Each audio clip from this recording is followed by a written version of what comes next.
Welcome everyone to Vested Interest. This is Shane back for another portfolio update. This will come to you on January 15th, Sunday, about 7:30 in the morning.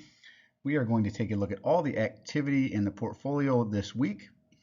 For those of you who I'd like to take a moment before we get started and thank everyone who's taken the time to watch, comment, and like the videos, and a special thank you to those who have subscribed to the channel. I really do appreciate it.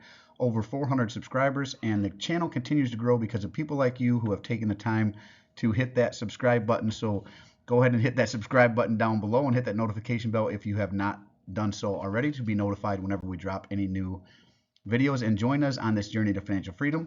On this channel, we cover dividend portfolio updates like this one. We cover a stock pick of the day series Monday through Thursday. If the market is open, for example, this week coming up with Martin Luther King, I will not put out a video on Monday, at least a stock pick of the day video on Monday. Obviously, the market is not open, so it doesn't make much sense to do so. And then I'll pick topics throughout the year, books I've read, maybe other things that I find interesting, and do a video on those as well. So again, if you are interested in that sort of content, go ahead and hit that subscribe button and join us on this journey to financial freedom. We will jump into the video. We did add $1,282 in new capital to the portfolio, and we will start out and see if we had any dividends paid out this week. And we did on the 12th. Medical Properties Trust, ticker MPW. This is a REIT out of the real estate sector. They paid $59.16 in dividends. And we have the DRIP set up, which means Dividend Reinvestment Plan, for those of you who may not be aware of what DRIP stands for. Basically, all that means is whenever a holding in the portfolio, a company within the portfolio pays out dividends, it automatically goes back and buys more shares of whatever company paid out those dividends. So MPW paid us $59.16, went right back in and bought 4.55782 shares of MPW. And this is the snowball effect in work. Now the portfolio itself is starting to produce capital, and those capitals produce more holdings within the portfolio. For this example, 4.55782 shares of MPW. So if I didn't add any other funds to the portfolio, this would continue to happen with each one of the holdings in the portfolio. Whenever it was their payout period, they would pay out. Whatever they pay out would go to buy more shares. Obviously, I'm still adding more capital, so the snowball grows faster. But again, if I was to stop, it would continue to grow just at a slower pace. And I like to show, or actually was requested to show, the passive income, but I think it's a pretty good thing to see as well. These 4.55782 shares creates $5.28 in additional passive income over the next year. So again, that was January 12th, $59.16 in dividends. Now, for the first new funds into the portfolio, it started on January 9th, and we bought, 3 shares of Prudential Financial, ticker PRU. This is out of the financial sector here. We picked up those shares at $100.51 per share.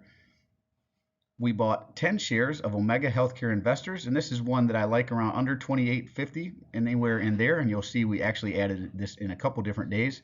$28.45 here for the 10 shares of Omega Healthcare Investors, ticker OHI, another one out of the REITs in real estate sector. We got them even cheaper later in the week, so you'll see that here in the next slide. And these pickups here added $46.48 in new passive income over the next year as well. And we weren't quite done. We invested another $696.76 on January 10th. And with those funds, we picked up 5 shares of Bank of America, ticker BAC. This is out of the financial sector here as well. We picked up those shares at $34.14 per share. We picked up 6 shares of Leggett & Platt, ticker LEG. This is out of the consumer discretionary sector. We picked up those shares for $34.23 per share. And again, 12 more shares of Omega Healthcare Investors, ticker OHI. This is that REIT we saw on the previous page. We picked them up at 28 and some change on the previous page, but they continued to drop. So we picked up 12 more at $26.81. I think it's up a little bit from here, back in the 27, 28 range, but I like them at 26. I like them at anything under 28.50. So obviously I like them at 28 or 26.81. And these pickups here, this $696.76, added $43.60 cents in passive income. So with the purchases on January 9th from the previous page and January 10th here that we see, all total, we added $1,282.82 in new capital, which added all total from the dividends paid out, right? So the three different sources from the dividends paid out was the first source that we saw from MPW. From the January 9th purchases was the second source, and then right here on January 10th was the third source. All three of those passive income added $95.36 to the overall portfolio. Now we will run through a quick portfolio update overall view here. The total value, obviously a lot of green the last couple of weeks, so the portfolio overall continues to increase in value, even though I haven't added a lot of funds. Last week I put $1,300 towards cash. This week I added $1,282.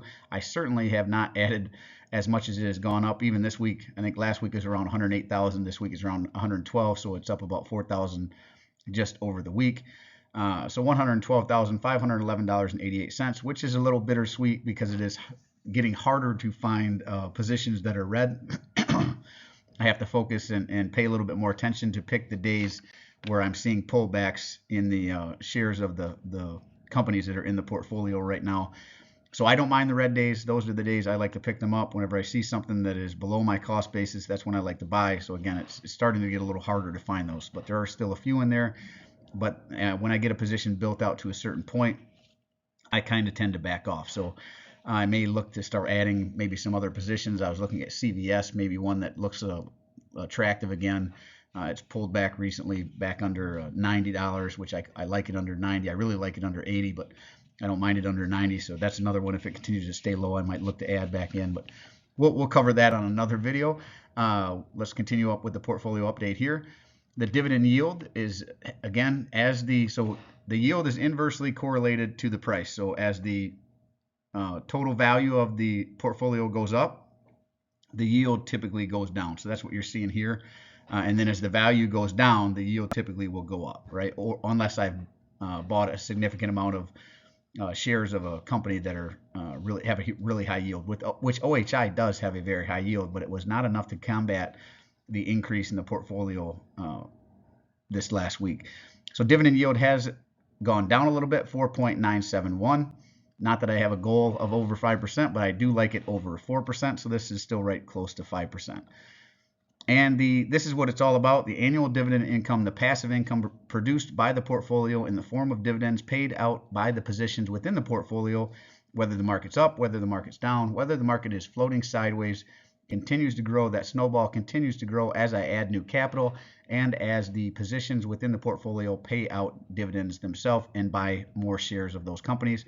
That snowball gets bigger and bigger and currently sits at $5,593.69 in passive income. Again, not doing anything for these funds right here throughout the year, and this is over the next year. What I'll get paid out, it'll actually be a little bit more than that because I keep adding to it and the dividends keep paying out. So this will continue to grow. And like I said, this passive income will continue to roll in and continue to grow regardless of what I do at this point, and just get bigger and bigger, and I can use that for whatever I want. If I turned off that drip, I could use this to pay bills, buy groceries, go on a vacation, whatever I wanted, and that is the idea behind this investing strategy. Now let's look at the sector weights, the holdings within the portfolio. The communication sector is sitting at 9.28%. Consumer discretionary is sitting at 8.60%. Consumer staples sitting at 6.11%. Energy is sitting at 8.54%. Financials is sitting at 15.50%. Healthcare is sitting at 8.32%. Industrial is sitting at 2.67%. Technology is sitting at 12.98%. Materials 13.83%. No utilities in the portfolio currently. REITs and real estate is sitting at 14.18%. And no ETFs. And I think I mentioned last time, the reason I really don't have any ETFs is I feel that you can create your own ETF. And if there are some ETFs out there that you like, you can go ahead and look at them, look at their holdings. I'd pick out maybe the top 10, 15 holdings, and you could duplicate your own ETF by buying shares in those same companies yourself. So my portfolio, for example, is a form of an ETF. My ETF, my dividend investing ETF, right? I picked out all the positions that I wanted, and I keep adding to them and allocating where I want. So that's kind of you setting up your own ETF, so to speak, if you pick out your own individual stocks. But make sure you do the research on the companies that you are buying so you understand them, understand where their profits are coming from, that they are profitable, that they have plenty of free cash flow to cover the dividend, they have good margins, their revenue is increasing, they're growing over time. That is what you are looking for. And again, if you're looking for a even more passive way to invest, ETFs or index funds would be the way to go. You can pick out whatever index funds or ETFs that you want. You could cover a different sector. You could do an ETF for communications sector. You could pick out an ETF for consumer discretionary, one for consumer staples, etc. Pick out 11 different ETFs for each one of these different sectors, and that would be a portfolio. You could also pick out something like VU or covers the S&P 500, ETFs like that.